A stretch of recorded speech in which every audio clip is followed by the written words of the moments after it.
पटना की गांधी मैदान ईद की नमाज पढ़ने के लिए है, लेकिन बागेश्वर धाम के बाबा पंडित धीरेन्द्र कृष्ण शास्त्री के प्रोग्राम के लिए नहीं है।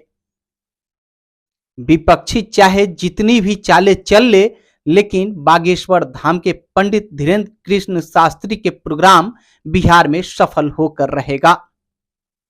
नमस्कार, मैं हूं चंद्रशेखर कुमार और आप देख रहे हैं मेट्रो बिहार न्यूज।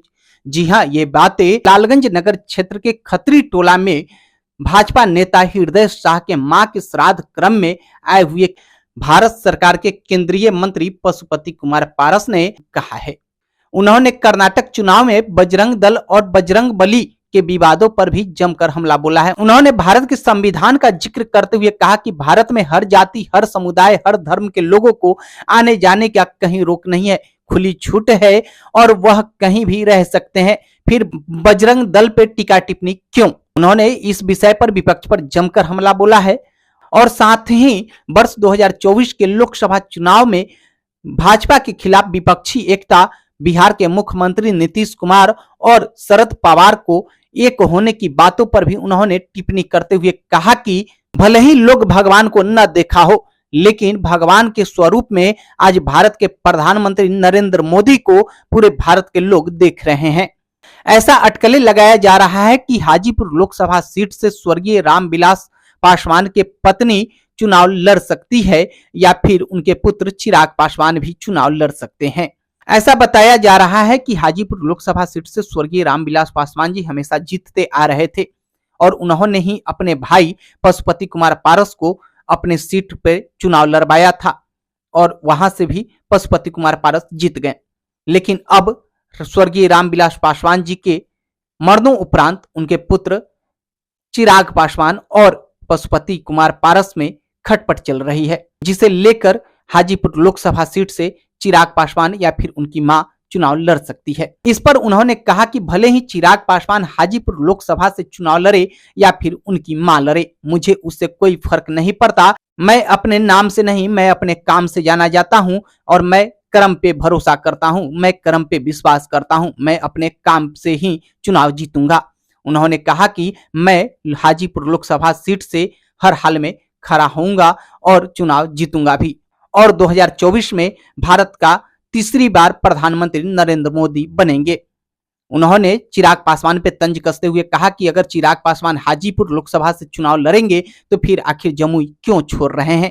कहीं ऐसा न हो कि हाजीपुर में भी चुनाव जीतने के बाद वह हाजीपुर को भी छोड़कर भाग जाएं। आपको बता दें कि भाजपा के द्वारा केंद्रीय मंत्री पशुपति कुमार पारस और चिराग पासवान को एक करने की कोशिश भी की जा रही है, जिस पर उन्होंने जवाब दिया कि दल टूटता है तो जुट जाता है, लेकिन दिल टूटता है तो नहीं जुटता। मतलब आप समझ सकते हैं कि पशुपति कुमार पारस का दिल टूट चुका है, चिराग पासवान से दल नहीं टूटा है। उन्होंने साफ साफ शब्दों में कहा कि मैंने भाजपा वालों से बातें की है, अगर चिराग पासवान एनडीए में आना चाहते हैं तो मुझे कोई आपत्ति नहीं, लेकिन मेरे दल में शामिल नहीं होंगे। यानी पशुपति कुमार पारस के दल और चिराग की दल एक नहीं होगा। दोनों की पार्टी जैसे अलग है वैसे ही रहेगी। अगर भाजपा में चिराग आना चाहते हैं तो आ सकते हैं, क्योंकि चिराग पासवान से पशुपति कुमार पारस की दिल टूट चुका है। खैर, आगे क्या होगा यह तो 2024 के चुनाव परिणाम ही बताएंगे। लेकिन लालगंज नगर क्षेत्र के खत्री टोला में भाजपा नेता हृदय शाह के मां के श्राद्ध क्रम में आए हुए केंद्रीय मंत्री पशुपति कुमार पारस ने क्या कुछ कहे, जरा आप खुद सुनिए। कल कर्नाटक में चुनाव है और बीजेपी हनुमान पे राजनीति कर रही, क्या लग रहा है बीजेपी इस बार जीत पाएगा? बीजेपी हनुमान पर राजनीति नहीं कर रही है, विपक्ष के लोग कर रहे हैं। भारत का संविधान क्या कहता है?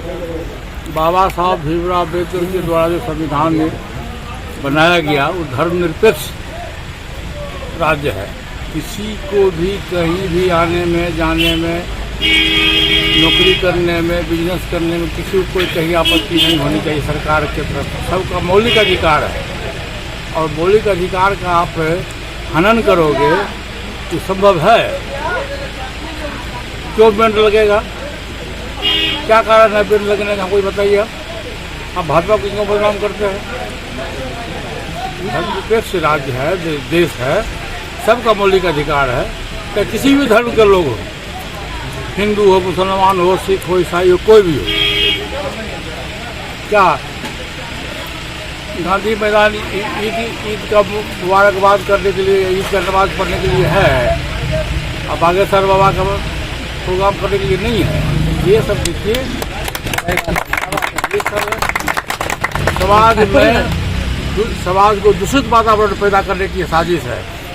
खास करके मैं बिहार सरकार के खिलाफ में बोल रहा हूँ, ये अच्छी बात नहीं है और अच्छी शुरुआत भी नहीं है। तेज प्रताप जो निंदा होना चाहिए। छोड़िए तेज प्रताप जी क्या जो बिगुल फूके बागेश्वर बाबा के खिलाफ, क्या बागेश्वर बाबा का प्रोग्राम जो है बिहार में शांतिपूर्ण होगा? 100% होगा। अभी बागेश्वर बाबा के साथ में बिहार के 10-11 करोड़ लोग हैं, आप अकेले क्या करोगे?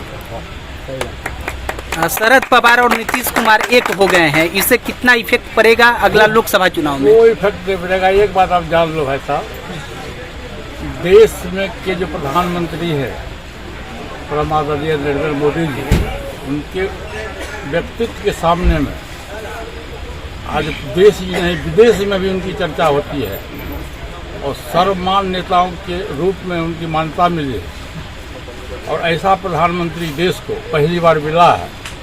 मैं तो बार बार कहता हूँ कि ईश्वर को किसी ने देखा नहीं है और वो साक्षात ईश्वर नरेंद्र मोदी जी देश के 142 करोड़ लोगों के सुख की बात करने वाला व्यक्ति है, चाहे वो दलित हो, पिछड़ा हो, अति पिछड़ा हो, इवन की अकलियत के लोग भी हैं, ऊंची जाति के गरीब लोग हैं, सबकी चिंता हमारे प्रधानमंत्री को है। आप देखो, one nation one ration card है, 81 करोड़ लोगों को हम मुफ्त अनाज दे रहे हैं, है कि नहीं है? जो गरीब लोग हमारे भाई है, जो पैसे के अभाव में, दवाई के अभाव में उनकी मृत्यु होती थी, प्रधानमंत्री जी ने कहा कि नहीं, ये मौलिक अधिकार है, चाहे गरीब हो अमीर, उसको जीने का अधिकार है। 5 लाख रुपया अपने फंड से उन्होंने इलाज कराने के लिए दिया। 10 लाख लोगों को रोजगार को नियुक्ति पत्र हम लोग दे रहे हैं, प्रत्येक महीना में हम लोग नियुक्ति पत्र दे रहे हैं। जो गरीब है, जो विधवा है, जो अपाहिज है, उसको पेंशन की सुविधा है, प्रधानमंत्री इंदिरा आवास है, सड़क है, रोड है, बिजली है। महिलाएं हमारी है जो खाना बनाती थी, आँख खराब हो जाता था, उसके लिए गैस की व्यवस्था हुई। किसान जो हमारे हैं उसके लिए सब्सिडी की व्यवस्था हुई। ऐसा प्रधानमंत्री मिला को देश में कभी? 10 को मिलकर क्या करेगा? कुछ नहीं करेगा। आज तक विभक्त कभी एक वक्त नहीं हुआ है, न कभी होगा। 2024 में बताया जा रहा है कि हाजीपुर से चिराग पासवान या उनकी मां चुनाव लड़ेगी, फिर आपका क्या होगा? हम चुनाव लड़ेंगे, चिराग पासवान जी आवे, उनकी माँ आवे, चाहे कोई आवे, आप लड़िएगा? नहीं तो लड़ेगा। 10 वर्ष तक तुम वहाँ का प्रतिनिधित्व किया, तुम वहाँ छोड़ के हो रहे हो, इसके पीछे क्या कारण है? तब तो कल हाजीपुर भी आओगे, हाजीपुर को छोड़ के भाग जाओगे। ऐसा भी अटकलें लगाई जा रही है कि भाजपा जो है आपको चाचा भतीजा को फिर से एक कर देगा। मैंने भाजपा के लोगों को कहा है, चिराग पासवान यदि एनडीए में आते हैं तो मुझको कोई आपत्ति नहीं है, लेकिन मैं अपने दल में नहीं मिलाऊंगा। एक बार डाल लीजिए भाई साहब कि दल टूटता है तो जुट जाता है, दिल टूटता है तो नहीं जुटता। समझ रहे हैं? हम 3 भाई थे, पूरे बिहार में चर्चा का विषय था कि रामविलास पारस, इतनी दोस्ती है, इतनी घनिष्ठता है, इतना प्रेम मोहब्बत है जो पूरे बिहार में नहीं होगा। क्या कारण था कि पासवान जी के स्वर्गवास होने के बाद हमारी पार्टी टूट गई, हमारा घर टूट गया? क्या कारण? ये सब बात जो है, चिराग पासवान जमुई का सांसद है, लड़ना लड़े, उसको हमको कोई आपत्ति नहीं। हम कर्म पर विश्वास करते हैं, काम पर विश्वास करते हैं। जान लीजिए आप, कर्म प्रधान होता है। ये माना जा सकता है कि 24 में पुनः आप चुनाव लड़ेंगे? मैं लड़ूंगा और देश में भारत प्रधानमंत्री श्री नरेंद्र मोदी जी तीसरी बार देश के प्रधानमंत्री बनेंगे। एनडीए गठबंधन के 2 तिहाई बहुमत से जीत होगी।